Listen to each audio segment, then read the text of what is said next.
श्री चंद्रशेखर। माननीय सभापति महोदय जी, मैं सर्वप्रथम तो आपका धन्यवाद करता हूं कि आपने मुझे रेलवे संशोधन विधेयक 2024 पे अपनी बात रखने का मौका दिया।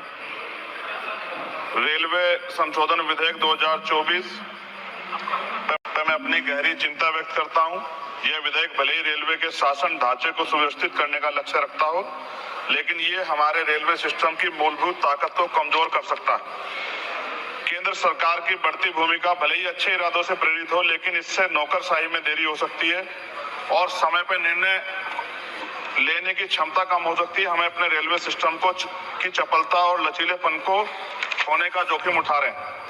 रेलवे बोर्ड में सदस्यों की नियुक्ति मैं मंत्री जी से पूछना चाहता हूं कि क्या SC, ST, OBC और महिलाओं को इस बोर्ड में जगह मिलेगी?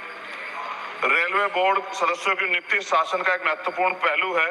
यह आवश्यक है कि नियुक्तियां योग्यता और विशेषज्ञता के आधार पर हो, न कि राजनीतिक विचारधाराओं के आधार पर। इस मोर्चे पर कोई भी समझौता निर्णय लेने की गुणवत्ता और भारतीय रेलवे के समग्र प्रदर्शन में गिरावट का कारण बन सकता है।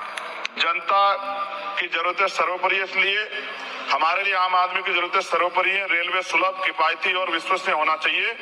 विधेयक को सुनिश्चित करना चाहिए कि इन सिद्धांतों का पालन होगा। हालांकि विधेयक का उद्देश्य अच्छा हो सकता है, लेकिन इससे संभावित परिणाम दूरगामी है। हमें सावधानी पूर्वक आगे बढ़ना चाहिए और सुनिश्चित करना चाहिए कि सुधार रेलवे के मूल तत्वों को कमजोर न करें। साथ साथ सभापति महोदया, जिस लोकसभा क्षेत्र से मैं आता हूं, नगीना, वो बहुत पिछड़ा हुआ क्षेत्र है। वहाँ के युवा, किसान, महिलाएं, मजदूर जीवन यापन करने के लिए कठिनाइयों का सामना करना पड़ता है उनको। इसलिए मैं माननीय मंत्री जी से मांग करूंगा कि नजीबाबाद से मुंबई और जम्मू के लिए ट्रेन चलाई जाए। साथ साथ नजीबाबाद स्टेशन गढ़वाल का प्रवेश द्वार है। मैं आपसे आग्रह करूंगा कि वहां जल भराव की समस्या होती है स्टेशन पे, उसकी देखरेख की जाए। बेगमपुरा एक्सप्रेस वाराणसी टू जम्मू तवी का स्टॉपेज वहां हो। दिल्ली जाने के लिए सुबह में कोई ट्रेन नहीं है, मुझे भी आना पड़ता है तो बहुत परेशानी का सामना करना पड़ता है अक्सर, जब मैं कोशिश करता हूं कि सेशन में चला जाऊं, क्योंकि ये रेलवे की सुविधा आपने उपलब्ध कराई है। जलालाबाद क्रॉसिंग पे ओवरब्रिज बनना चाहिए।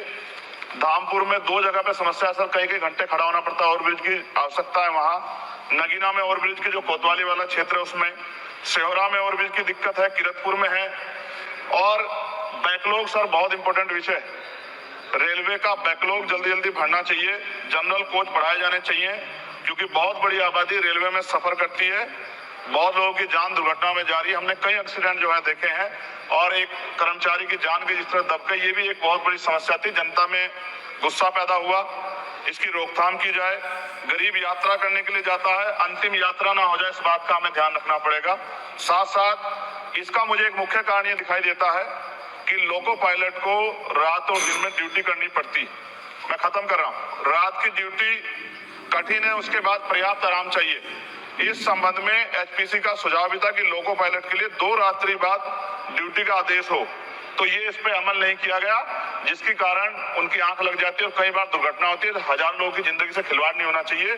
कोरोना काल में बंद गई ट्रेन पुनः चालू की जाए, और SC, ST, OBC के बच्चों को जो पहले पास मिलते थे, जब कई कंपटीशन की तैयारी के लिए वो पेपर देने जाते थे, मिलते थे, बंद कर दिए। सरकार कहती है हम दलित पिछड़ों के हितैषी हैं, लेकिन जब सरकार उनके बच्चों के आगे तरक्की के रास्ते बंद कर दी तो कैसे चलेगा?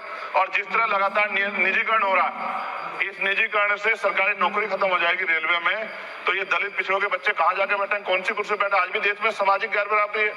तो मैं इसलिए मंत्री से मांग करता हूँ कि आपने नजीबाबाद में वंदे भारत का स्टॉपेज दिया, इसके लिए मैं आपका धन्यवाद करता हूं। लेकिन ये भी, इसके अलावा हमने कई मांग उठाई थी, लेकिन उन पर कोई कार्रवाई नहीं हुई। तो मंत्री जी, पार्टी से अलग हटके आप सोचें कि उस क्षेत्र का भी तरक्की होनी चाहिए, ये भी आपके अधिकार क्षेत्र का मामला है। मैं दोबारा सभापति महोदय को धन्यवाद देता हूं और माननीय मंत्री से आग्रह करता हूं कि हमारी मांगों पर ध्यान दें और उस क्षेत्र में अवसर पैदा हो, इसका ख्याल रखें। बहुत बहुत धन्यवाद। पप्पू यादव जी।